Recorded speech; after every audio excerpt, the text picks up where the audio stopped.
Remembering Hong Kong. From the 1980s to the early 90s, movies from Hong Kong were popular in Korea.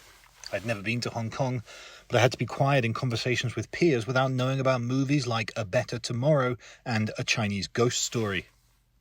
All notable Hong Kong actors started in the Better Tomorrow series, and Korean men in their 20s at the time raved over it.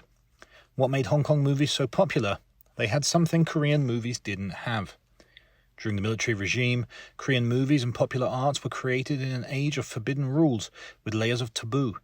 Political criticism and cultural imagination were restricted, and it was a time of frustration and invisible limits on reason and emotion. In retrospect, young Koreans felt the unrestricted freedom of emotion in Hong Kong movies in our own monochromatic world. But Hong Kong movies are in decline. Among the many reasons, the critical cause was the return of Hong Kong to China in 1997. The year 2000 was the start of cultural obedience. As Beijing's grip tightened, resistance to keep the original Hong Kong continued through democratization protests, but they ended in vain. Hong Kong is now a part of China that has to follow the lead of the Communist Party. Especially after the national security law, criticism of the system and self-repentant arts and culture have lost their place in Hong Kong.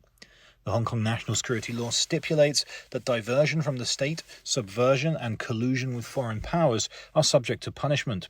In other words, questioning the system is divergence from the state, and a documentary on democratization protests by international human rights groups is punishable for collusion.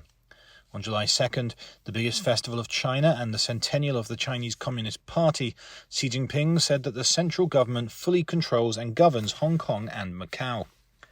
Art and culture stimulates humans with creativity for something new.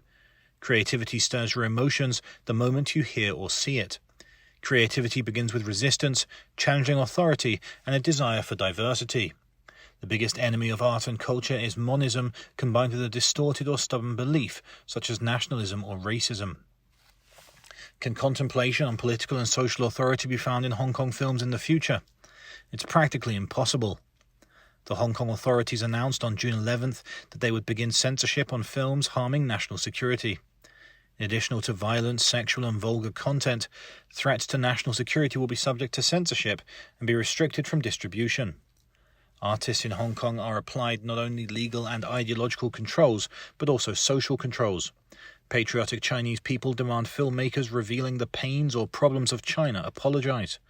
The actors in the Hong Kong films playing masculine characters either express their support for China on social media or remain silent on sensitive issues.